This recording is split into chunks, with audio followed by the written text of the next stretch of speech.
वो बात पुरानी हो चुकी है कि हिंदू चीनी भाई भाई वो पहले हुआ करते थे। मुझे तो नहीं पता, मुझे तो याद नहीं है कि हम 70 के पहले भी जो युद्ध कर चुके हैं, तो मुझे याद नहीं है, पता नहीं भाई बहन वाला कब था कि पाकिस्तान की फंडिंग चाहे वो 26/11 के पहले हो, चाहे जितने भी आतंकवादी गतिविधियां हो, वो करने वाला चाइना है। आप क्या कर सकते हैं? प्रॉब्लम सबको पता है। Let's talk about the solution which is the most important thing at present. जब तक ये मार नहीं रहे थे बात अलग थी, लेकिन अगर आज आपने रिएक्शन नहीं किया तो यहां बहुत बड़ा सवाल उठ जाएगा। और एक और बड़ी बात यह है, चाणक्य ने बहुत पहले कहा था, कृते प्रतिकृतम कुर्यात हिंसने प्रतिहिंसनम तत्र दोषो न पतति दुष्टौ दुष्टम समाचरित। इसका जिस्ट यह है कि दुष्ट के प्रति यह जो हिंसा करने आया है उसके प्रति हिंसा करना कोई अपराध नहीं है। इनको घुस के चीनियों को मारना पड़ेगा। पाकिस्तान जैसे चिंदी चोर को हम जवाब देते आए हैं, बात अलग है, लेकिन अब बात है चाइना को जवाब उनकी भाषा में देना पड़ेगा। आप मोरल डाउन हो जाएगा वरना फौज का। मेरा एक बहुत बड़ा स्पेशल मैसेज उन लोगों के लिए है जो हर बार सर्जिकल स्ट्राइक के बाद सवाल उठाने लगते हैं या हर बार ये सबूत मांगने लगते हैं। सुनो भाई, बहुत क्लियरली सुन लो तुम लोग। अबे किसी चीज में तो इकट्ठे हो जाओ। आप लोग भाषाएं बिगड़वाते हो यार। बहुत इज्जत से कोशिश करता हूं कि हर बार आप लोगों को समझाएं यार, हम एक देश के तौर पर दुश्मन तो कॉमन है ना। वो दुश्मन बीजेपी का या कांग्रेस का या आम आदमी पार्टी है, इनका दुश्मन नहीं है, वो हिंदुस्तान का दुश्मन है, इस भारत माता का दुश्मन है।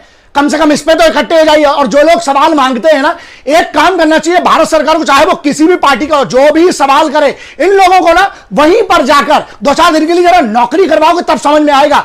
रहोगे उधर पे तब तुम्हें अंदर से ना हवा निकलेगी तुम लोगों की, तब समझ में आएगा। तो इसलिए अभी से सुन लो ये बात। और सुनो, जिनको लग रहा है सोशल मीडिया की ताकत समझ में आ जाएगा, तो इसलिए जो सिपाहियों की शहादत है उस पर सवाल, भारत की एकता अखंडता पर सवाल और भारत की राष्ट्रीय सुरक्षा, इन तीनों चीजों को छोड़ दो।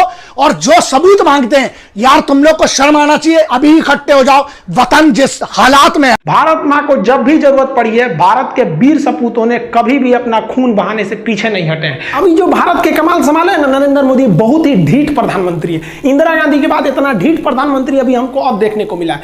देखिए नरेंद्र मोदी का डिसीजन कितना तगड़ा था कि जैसे गलवान घाटी में खबर आई कि भारत के 20 जवान शहीद हुए हैं और चाइना के 43 कुत्ते मरे हैं, और वो लोग भी मरे हैं, क्योंकि ये जो है पूरी तरह से अमेरिका का न्यूज है। उसने कहा है कि हमने क्लोज मॉनिटरिंग की है। अमेरिका ने रिपोर्ट दिया है कि चाइना के गलवान घाटी के एरिया में चाइना ने एम्बुलेंस और एयरलिफ्ट से अपनी लाशों को उठाकर ले गया। और चाइना ने खुद कहा है कि हम इसको ज्यादा हम संख्या नहीं बताएंगे क्योंकि हमारे देश में इसके एक निगेटिव इफेक्ट पड़ सकता है। और चाइना ने क्या कहा है कि भारत सरकार को भारत के सैनिकों को माफी मांगना चाहिए। इसका मतलब जो पिटाया है वही ना कहता है कि दूसरा आदमी माफी मांगे। और कुछ लोग को तो भरोसे नहीं हो रहा है कि भारत वाले भी चाइना को मारे होंगे। ऐसे लोग को ये भरोसा नहीं होता है कि ससुर अपने बाप के हैं कि नहीं है। चाइना वाले छोटे छोटे होते से कुंफू कराटा मार रहे थे सब, बॉर्डर पे आके ये कराटा मार रहे थे सब ऐसे। अब भारत के सैनिक गांव में खेती किया हुआ आलू बोए, हाथ से पकड़ के मुर्गियां ईट दिया, कैसे जुड़ा चाय चुई करता है हमारे यहाँ। इतनी तो होते हैं चाइनीज। जब भारतीय सैनिक कद काठी से भी हैवी साबित होते हैं सब उनके साथ। वुहान में चाइना के एक स्लीपिंग बुद्धा काफी मंदिर प्रसिद्ध है महात्मा बुद्ध का। वहां पर भारतीय राजनयिक जो दूतावास थे, कॉन्सुलेट में काम करते थे, उनका नाम था कृष्णन रघुनाथन।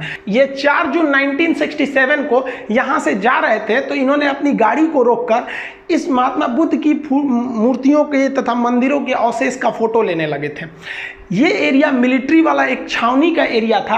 अभी ये फोटो ले ही रहे थे कि चाइना की जो पीपुल्स लिबरेशन आर्मी है PLA ने इन्हें आकर गिरफ्तार कर लिया। ये समझाते रह गए कि हम फोटो यहाँ की मिलिट्री बेस का नहीं ले रहे थे, बल्कि हम यहाँ महात्मा बुद्ध की फोटो ले रहे थे। और महात्मा बुद्ध का भारत से तो कितना लगाव है, हमने ही पूरी दुनिया को बुद्ध दिया, हमने चीन को बुद्ध दिया, बदले में उसने हमें युद्ध दे दिया था। तो हम लोग महात्मा बुद्ध की फोटो को आज भी इज्जत से देखते हैं लोग। तो ये फोटो ले रहे थे, लेकिन चाइनीज PLA वालों ने इनकी बात को नहीं सुनी और उन लोगों ने इन्हें अरेस्ट कर लिया। इन पर जासूसी का आरोप लगाया और जासूसी के आरोप लगाने के बाद इन्हें पूरी जनता के सामने बेइज्जत करने के लिए 15,000 लोगों के आगे इन्हें मुकदमा चलाया गया और इन्हें जासूसी का आरोप लगाकर इन्हें पर्सोना नॉन ग्राटा घोषित कर दिया गया कि अवांछनीय व्यक्ति इसे देश से निकालिए। और अगले दिन मतलब ये मुकदमा चलने के बाद 13 जून को इन्हें पूरी तरह एयरपोर्ट पर घसीटते हुए लाया गया। इतना घसीटा गया था कि इनके पैर से जूते निकल गए थे, इन्हें नंगे पांव घसीटा गया। चाइना के जो रेड गार्ड्स थे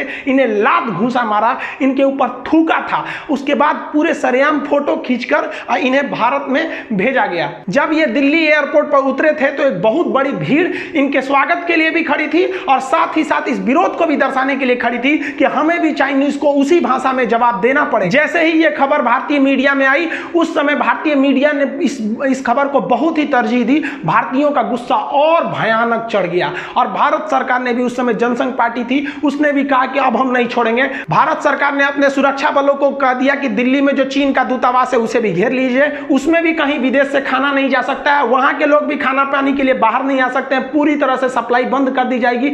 वहां पर भी वहां के जितने लोग हैं उनको कहीं से न आने जाने कहीं की कोई इजाजत नहीं दी जाएगी। जो जो चीन के बीजिंग में हो रहा है वह सब दिल्ली में किया जाएगा। अगर वहां बंदी बनाए गए हैं तो यहां बंदी बनाएंगे। आप अगर वहां कुछ अत्याचार करते हैं तो उम्मीद रखिए कि यहां उनसे दुगना अत्याचार किया जाएगा। यहां चीन एक चाल चलने की कोशिश किया। जो उसके दूतावास थे वहां पर जो लोग बंधक बनाए गए थे वो तो अलग थे, जो हॉस्पिटल में हाथ गोड़ तुरा गया था उन लोग का कूच दिए थे सब भारत वाले। दिल्ली वाले बहुत अच्छा काम किए थे। इस चीज के लिए दिल्ली वालों को सैल्यूट करते हैं कि जब देश की बात आएगी ना तो भाड़ में गया इंसानियत। अगर हमारे देश की इज्जत पे आएगी ना तो थूर देंगे ऐसे ही, तुम चाहे कितनों बड़े के देश के रहो। तो यहाँ पर दिल्ली वाले ने जो कूचा था वो लोग राम मनोहर लोहिया हॉस्पिटल में, भारतीय विदेश मंत्रालय ने ओपन बोल दिया कि कोई भी जहाज को, चीनी जहाज को भारत में घुसने नहीं दिया जाएगा।